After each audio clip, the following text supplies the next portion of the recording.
Have you ever been completely misjudged? Looked down upon, dismissed, or treated like you were invisible simply because of the uniform you wore, or the job you had? If you have, then you need to hear this. The woman in the $1,000 shoes ripped my simple waitress dress from my shoulder clear down to my hip, her cruel laughter echoing in the suddenly silent, five-star restaurant. She called me worthless, a clumsy nobody who deserved to be humiliated. Little did she know, she hadn't just insulted a waitress. She had just publicly declared war on the most powerful, and feared, man in the entire city, my husband. And in his world, some transgressions are unforgivable. So stick around, because the karma that came for her was swift, total, and something you will not want to miss. And hey, if you believe that people should be judged by their character, and not their clothes, do me a favor and smash that like button. Let's get into it. My name is Alara, and my life is something of a paradox. To the world, or at least the small part of it that populated the dining room of the Onyx Room on a Tuesday night, I was just another server. Part of the background, there to take orders, refill water glasses, and be politely ignored. My uniform was a simple, practical black dress, my hair was tied back in a neat bun, and my smile was my most important tool.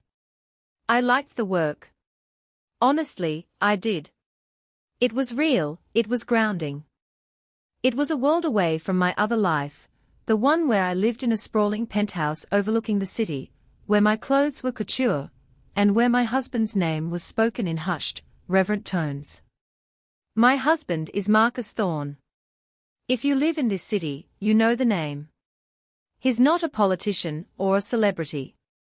He's something more elemental. He's a force of nature, a man who built an empire from nothing, operating in the shadows and the boardrooms with equal, terrifying skill. Some called him a ruthless businessman.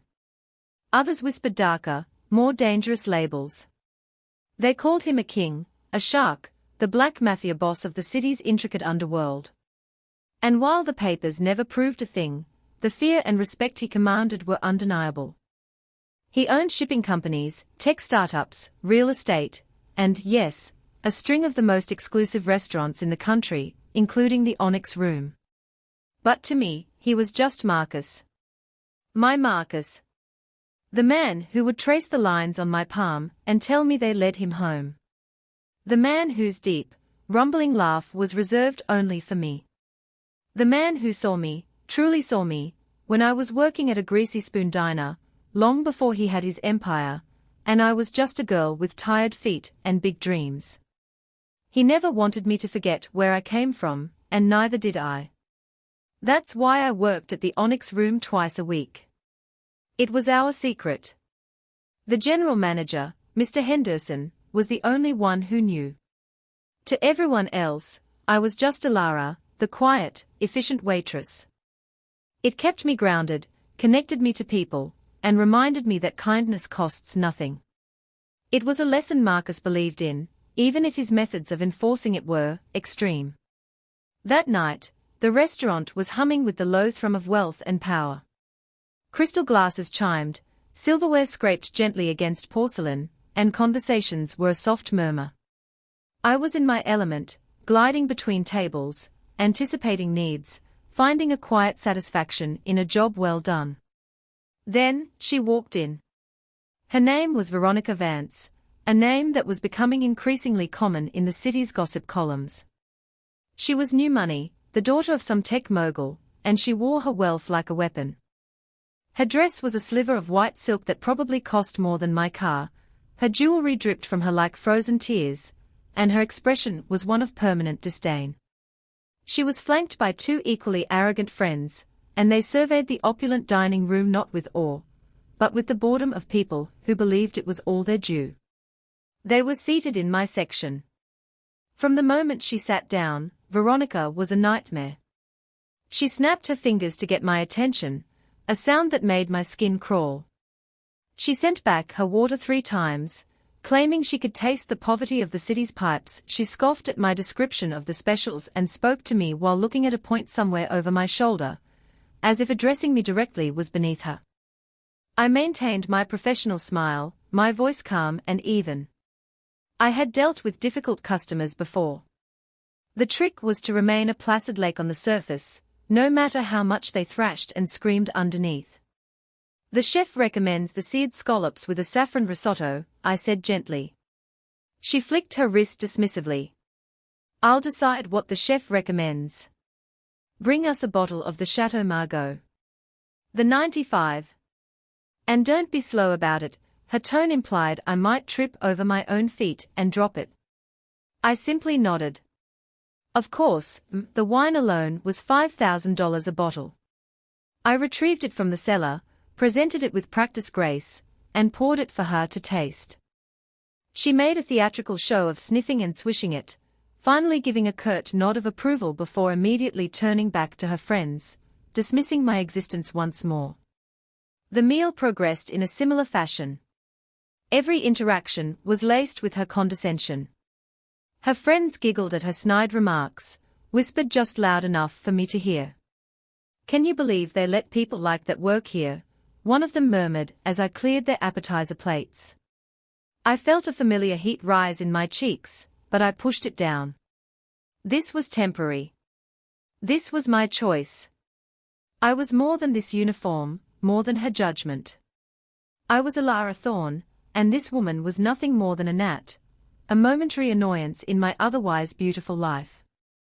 The final act began with a stumble. I was bringing their main courses, a large, heavy silver tray balanced perfectly on one hand. I was navigating the narrow space between her table and the one behind it when one of Veronica's friends, a smirking man named Chad, stretched his legs out deliberately into the aisle. My foot caught his ankle.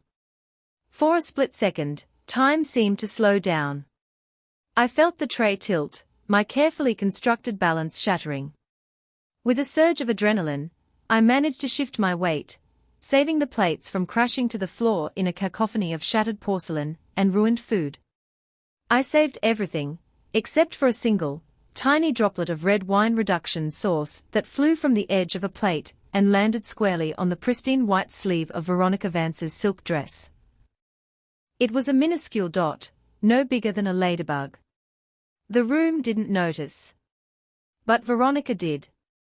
Her eyes, cold and sharp, darted down to the stain. A slow, poisonous silence fell over her table. She looked from the dot on her sleeve to my face, and a slow, cruel smile spread across her lips. It was the look of a predator that had just found the perfect excuse to strike. "You," she hissed, her voice low and venomous. "You clumsy, incompetent little girl. Do you have any idea what you've just done?" The volume of her voice began to rise, drawing the attention of nearby tables. "This is a $10,000, one-of-a-kind, couture gown. And you've ruined it with your filthy peasant food." I started to apologize, to explain it was an accident, but she cut me off. "Oh, I'm sure it was an accident. You probably get a sick thrill out of damaging things you could never afford in 1,000 lifetimes." By now, the entire front section of the restaurant had fallen silent. Everyone was watching. Mr. Henderson, his face pale with anxiety, rushed over. Please," he said, his voice placating. "I am so terribly sorry. We will, of course, cover any and all cleaning costs. Your entire meal, the wine, everything is on the house." Veronica laughed, a harsh, ugly sound. "On the house? Do you think I care about this pathetic meal? This is about respect. This is about a lesson that this little nothing needs to learn." She stood up, her chair scraping loudly against the marble floor.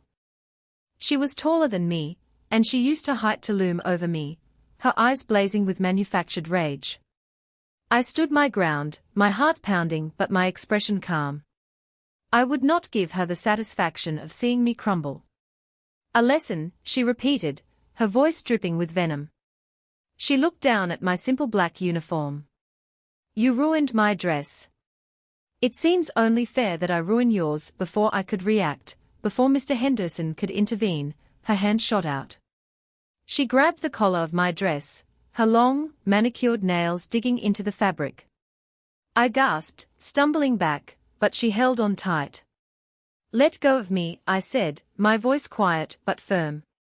Let's see, she sneered, ignoring me completely. What does a worthless waitress's dress cost? $10. 20. And then she ripped it. With a vicious, powerful tug, she tore the fabric. The sound of shredding cotton was like a thunderclap in the silent room. The tear went from the base of my neck, over my shoulder, and all the way down to my waist, exposing my skin and the simple camisole I wore underneath. Her friends gasped, and then one of them let out a nervous titter, which grew into outright laughter. Veronica released the ruined fabric and took a step back, admiring her handiwork with a triumphant smirk. The humiliation was a physical blow, a hot wave that washed over me. I felt hundreds of eyes on me, a mixture of pity, shock, and morbid curiosity. I wrapped my arms around myself, trying to cover the exposed skin. Veronica reached into her tiny, jewel-encrusted purse and pulled out a crisp $100 bill. She crumpled it and threw it at my feet. There, she said, her voice loud and clear for everyone to hear. For a new rag. Now get out of my sight. For a long moment, I just stood there, the shredded remains of my uniform hanging off my shoulder. The shock was a cold blanket, but underneath it, something else was beginning to stir. A slow, burning anger. Not the hot, explosive kind that Veronica had displayed, but something cold, deep, and patient. Mr. Henderson rushed to my side, quickly draping his own suit jacket over my shoulders, his face a mask of horror and apology. Elara, I am so sorry, he whispered, his voice trembling. He knew exactly who I was, and he could already imagine the storm that was about to break. I just shook my head, my eyes never leaving Veronica's smug face. I didn't cry. I didn't scream. The meek waitress persona evaporated, burned away by the sheer force of her cruelty. In my mind, I could hear Marcus's voice, a low rumble from a conversation we'd had long ago. No one, he had said, his hand gently cupping my jaw, no one ever lays a hand on you. You are mine to protect. I looked at Veronica, who was now preening for her friends, basking in the glow of her public power play. She had no idea. She had mistaken a sleeping lioness for a house cat. I gave Mr. Henderson a small, reassuring nod. It's all right, David, I said, my voice startlingly calm. Could I please use the phone in your office? He blinked, surprised by my composure, but nodded quickly and led me away from the gawking diners. I walked with my head held high, the borrowed jacket clutched around me. I could feel Veronica's eyes on my back, and I knew she was interpreting my retreat as a sign of defeat. In the quiet sanctuary of the office, I sat down behind the large mahogany desk and picked up the receiver of the private line, the one that bypassed the main switchboard. My hands were perfectly steady. I dialed the single number on my speed dial. He answered before the first ring finished. Elara. Marcus's voice was a warm, deep sound that could always soothe me. But this time, I wasn't looking for soothing. I was looking for justice. Marcus, I said, my own voice even and controlled. I need you to come to the Onyx room. There's been an incident. There was a pause, and in that silence, I could feel the shift in him, the loving husband receding and the formidable Marcus Thorne coming to the forefront. Are you hurt? He asked, his voice now laced with steel. No, I said. Not physically. But Marcus, a woman, a customer, she ripped my dress. In the middle of the dining room, I didn't need to say anything else. I heard the sound of a chair scraping back, the muffled command to get the car. I'm 10 minutes away, he said, his voice a low, dangerous promise. Don't move. I'm coming. I hung up the phone and took a deep breath. The storm was coming. Less than 10 minutes later, a change rippled through the restaurant. It started at the front door. The valet, a young man named Leo, was seen through the large glass doors, his face suddenly ashen.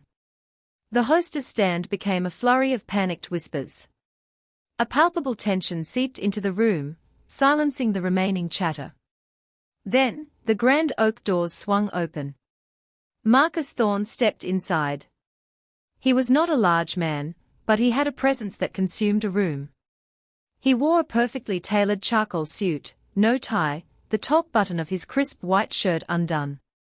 He moved with the fluid, predatory grace of a panther, his eyes scanning the room with an unnerving intensity. Flanking him, like twin statues carved from granite, were his two most trusted associates, a duo the city's underworld knew only as Stone and Rook. The entire restaurant froze. Forks stopped halfway to mouths. Conversations died in throats. This was a man whose power was so absolute that his mere presence commanded silence and fear.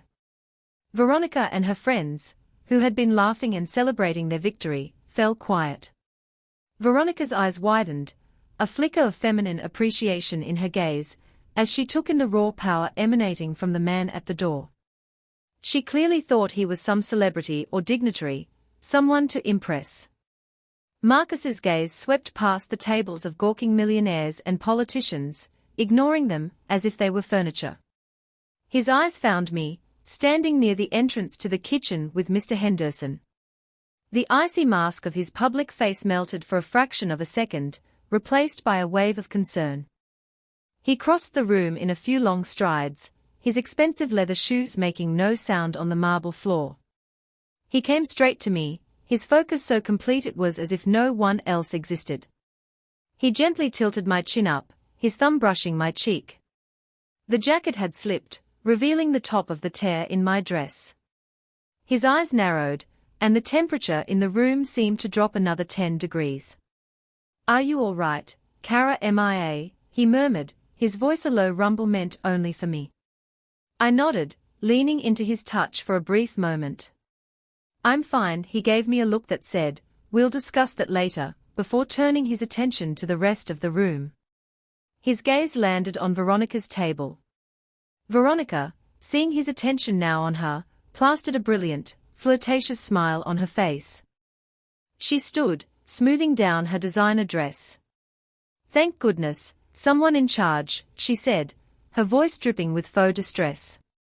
"Your waitress here was incredibly clumsy, and ruined my dress." Then she became hysterical. It was a whole ordeal. Marcus took a slow, deliberate step towards her table. He stopped a few feet away, his hands clasped calmly behind his back. He looked at the tiny stain on her sleeve, then at the massive, violent tear in my uniform. "You ripped her dress," he said. It wasn't a question. It was a verdict. Veronica scoffed, flipping her hair over her shoulder. She got what she deserved. She's just a waitress. I did her a favor, now she can buy something that doesn't look like it came from a dumpster. Marcus's expression didn't change, but a terrifying stillness settled over him. "This waitress," he began, his voice dangerously soft, yet it carried to every corner of the silent room, "is the kindest, most decent human being I have ever known. She works here not because she has to, but because she believes in the dignity of an honest day's work. A concept you clearly wouldn't understand." He took another step closer. Veronica's smile began to falter, a flicker of uncertainty in her eyes. "This waitress," Marcus continued, his voice dropping even lower, "owns the ground this building stands on. She owns the restaurant, the kitchens, the wine in your glass, and the chair you're sitting in. They were a wedding gift." He paused, letting the impossible weight of his words settle into the room. He then turned his head slightly and gestured towards me. "Veronica Vance, allow me to introduce you to my wife." Elara Thorne. The name hit the room like a physical force. Veronica Vance's face, which had been flushed with triumph, drained of all color. Her jaw went slack. The wine glass in her hand trembled, and she set it down with a clatter. Her friends looked at each other in naked terror. She had just publicly assaulted and humiliated the wife of Marcus Thorne. It was a mistake no one in this city would ever be foolish enough to make. It was a death sentence, not for her life, but for the life she knew. Marcus looked at her, his eyes as cold and empty as a winter sky. You put your hands on my wife, he stated flatly. You chose to humiliate her, to show your power over someone you perceived as weak. You judged her by her uniform. You made a mistake. He pulled out his phone, his movements unhurried. He tapped the screen once, then held it to his ear. It's done, he said into the phone, and hung up. He didn't need to say more. In that moment, Veronica's phone buzzed on the table. Then her friend's phone. Then the other. Notifications of financial ruin, delivered by text. Veronica stared at her screen, her eyes wide with disbelief. A message from her bank. All accounts frozen pending fraud investigation. An email from her landlord. Immediate eviction notice. Her father was on the line a second later, screaming incoherently about federal agents swarming his offices. Marcus watched her world crumble with detached interest. The lesson for tonight, Ms. Vance, he said calmly, is about value. You value a $10,000 dress. I value my wife. These are not equivalent things. He looked at the $100 bill still lying on the floor near my feet. You offered my wife $100 for her rag. I, however, am a much more generous man. He turned to Mr. Henderson. David, please add $10,000 to Ms. Vance's bill. Consider it a purchase. We've just bought her dress. He then looked back at the now sobbing Veronica. The company that made that dress. I bought it this afternoon. It was a minor acquisition. As of my phone call a moment ago, your line has been permanently discontinued. That dress you're wearing is now officially the last of its kind. A museum piece. A monument to the night you traded your entire life for a moment of cruelty. He walked back over to me, shrugging off his own suit jacket, and wrapping it tenderly around my shoulders. It smelled of him, sandalwood and power. He tilted my head up and kissed my forehead. Let's go home, Elara, he whispered. As we walked out, Stone and Rook fell into step behind us, a silent, impenetrable wall. No one moved. No one spoke.